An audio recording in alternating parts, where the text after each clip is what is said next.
ಬಿಕ್ಲು ಶಿವ ಕೊಲೆ ಪ್ರಕರಣಕ್ಕೆ ಸಂಬಂಧಪಟ್ಟ ಹಾಗೆ ನಿನ್ನೆಯಷ್ಟೇ ಅರೆಸ್ಟ್ ಆಗಿರುವಂತಹ ಬಿಜೆಪಿ ಶಾಸಕ ಭೈರತಿ ಬಸವರಾಜ್ ಅವರನ್ನ ಬೋರಿಂಗ್ ಆಸ್ಪತ್ರೆಯಲ್ಲಿ ಮೆಡಿಕಲ್ ಚೆಕಪ್ನ ಬಳಿಕ ಈಗ ಕೋರ್ಟ್ನತ್ತ ಕರ್ಕೊಂಡು ಹೋಗಿದ್ದಾರೆ ಸಿಐಡಿ ಅಧಿಕಾರಿಗಳು.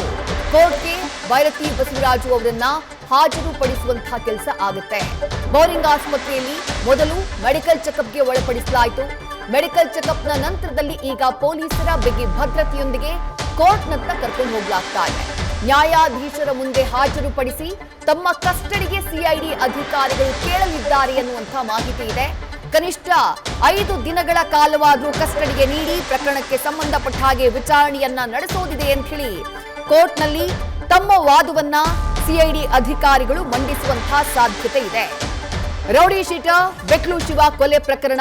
ಈ ಕೊಲೆ ಪ್ರಕರಣದಲ್ಲಿ 5ನೇ ಆರೋಪಿ ಭೈರತಿ ಬಸವರಾಜು. ಆರಂಭದಲ್ಲಿ ಪೊಲೀಸರು ಕರೆದಂತಹ ಸಂದರ್ಭದಲ್ಲಿ ನೋಟಿಸ್ಗೆ ಬೆಲೆ ಕೊಟ್ಟು ಹಾಜರಾಗಿ ವಿಚಾರಣೆಯನ್ನ ಎದುರಿಸುವಂತಹ ಕೆಲಸವನ್ನ ಭೈರತಿ ಬಸವರಾಜು ಮಾಡಿದ್ರು. ಅಟ್ ದ ಸೇಮ್ ಟೈಮ್ ನಿರೀಕ್ಷಣಾ ಜಾಮೀನಿಗಾಗಿ ಅವರು ಪ್ರಯತ್ನವನ್ನ ಪಡ್ತಾನೆ ಇದ್ರು. ಜನಪ್ರತಿನಿಧಿಗಳ ನ್ಯಾಯಾಲಯದಲ್ಲಿ ರಿಜೆಕ್ಟ್ ಆಗುತ್ತೆ. ಹೈಕೋರ್ಟ್ ಇವರ ಬೇಲ್ ಅರ್ಜಿಯನ್ನ ರಿಜೆಕ್ಟ್ ಮಾಡುತ್ತೆ. ನಿನ್ನೆ ಸುಪ್ರೀಂ ಕೋರ್ಟ್ ನಲ್ಲೂ ಕೂಡ ಅರ್ಜಿ ವಿಚಾರಣೆಗೆ ಬಂದಂತಹ ಸಂದರ್ಭದಲ್ಲಿ ಭೈರತಿ ಬಸವರಾಜು ಅವರಿಗೆ ಆಗಿದ್ದ ನಿರಾಸೆ. ಅಷ್ಟಾಗ್ತಾ ಇದ್ದ ಹಾಗೆ ಅಹಮದಾಬಾದ್ನಿಂದ ಬೆಂಗಳೂರಿಗೆ ಬರ್ತಾರೆ ಸರೆಂಡರ್ ಆಗೋದಕ್ಕೆ ಅಂತ ಹೇಳಿ. ಅವರು ಸರೆಂಡರ್ ಆಗೋದಕ್ಕೂ ಮೊದಲೇ ಕೆಂಪೇಗೌಡ ಏರ್ಪೋರ್ಟ್ ನಲ್ಲಿ ಸಿಐಡಿ ಪೊಲೀಸರ ಟೀಮ್ ಇವರಿಗೋಸ್ಕರ ವೇಟ್ ಮಾಡ್ತಾ ಇರುತ್ತೆ. ಬಂದಿಳಿತಾ ಇದ್ದ ಹಾಗೆ ಭೈರತಿ ಬಸವರಾಜ್ ಅವರ ಬಂಧನ ಆಗಿದೆ.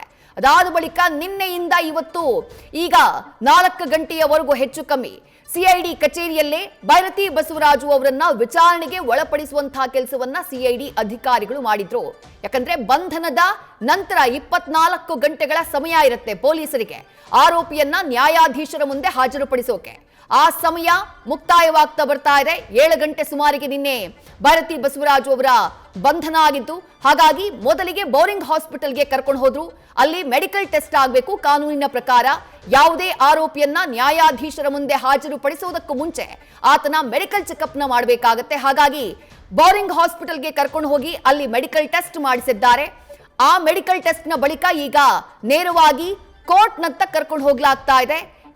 2 ಪೊಲೀಸ್ ವಾಹನಗಳಲ್ಲಿ ಬಿಗಿ ಭದ್ರತೆಯ ಜೊತೆಗೆ ಭೈರತಿ ಬಸವರಾಜು ಅವರನ್ನ ಕೋರ್ಟ್ನತ್ತ ಕರ್ಕೊಂಡು ಹೋಗ್ಲಾಗ್ತಾ ಇದೆ. ಸುಮಾರು 20ಕ್ಕೂ ಹೆಚ್ಚು ಪೊಲೀಸರ ಭದ್ರತೆಯೊಂದಿಗೆ 2 ವಾಹನಗಳು ತೆರಳಿದ್ದಾವೆ ಅನ್ನುವಂಥ ಮಾಹಿತಿ ಲಭ್ಯವಾಗ್ತಾ ಇದೆ. ಸಿಐಡಿ ಅಧಿಕಾರಿಗಳು ಭೈರತಿ ಬಸವರಾಜು ಅವರನ್ನ ತಮ್ಮ ಕಸ್ಟಡಿಗೆ ಕೇಳುವಂತಹ ಸಾಧ್ಯತೆ ಇದೆ.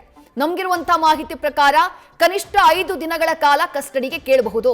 ಯಾಕಂದ್ರೆ ಬಿಕ್ಲು ಶಿವ ಕೊಲೆ ಪ್ರಕರಣಕ್ಕೆ ಸಂಬಂಧಪಟ್ಟ ಹಾಗೆ ಭೈರತಿ ಬಸವರಾಜು ಅವರಿಂದ ಮಾಹಿತಿಯನ್ನ ಕಲೆ ಹಾಕಬೇಕಾಗಿದೆ ಪೊಲೀಸರು. ಒಂದಿಷ್ಟು ಟೆಕ್ನಿಕಲ್ ಎವಿಡೆನ್ಸ್ಗಳಿದ್ದಾವೆ, ಸಿಡಿಆರ್ ಡೀಟೇಲ್ಸ್ ಇದ್ದಾವೆ, ಫೋಟೋ ಎವಿಡೆನ್ಸಸ್ ಇದ್ದಾವೆ.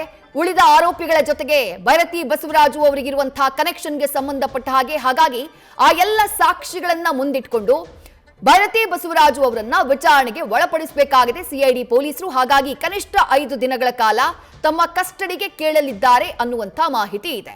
ಸದ್ಯ ಮೆಡಿಕಲ್ ಚೆಕಪ್ನ ಮುಗಿಸಿ ಮೆಡಿಕಲ್ ಟೆಸ್ಟ್ನ ಮುಗಿಸಿ ಕೋರ್ಟ್ನತ್ತ ಭೈರತಿ ಬಸವರಾಜು ಅವರನ್ನ ಕರ್ಕೊಂಡು ಹೋಗ್ಲಾಗ್ತಾ ಇದೆ. ಸುಮಾರು 20 ಪೊಲೀಸರ ಬಿಗಿ ಭದ್ರತೆಯೊಂದಿಗೆ ಮಾಜಿ ಸಚಿವ ಬಿಜೆಪಿ ಶಾಸಕ ಕೆಆರ್ ಪುರಂನ ಬಿಜೆಪಿ ಶಾಸಕ ಭೈರತಿ ಬಸವರಾಜು ಅವರನ್ನ ಕೋರ್ಟ್ಗೆ ಕರ್ಕೊಂಡು ಹೋಗ್ಲಾಗ್ತಾ ಇದೆ. ನ್ಯೂಸ್ ಫಸ್ಟ್ ನಿರ್ಭೀತಿಯಿಂದ ನಿಮ್ಮ ಪರವಾಗಿ.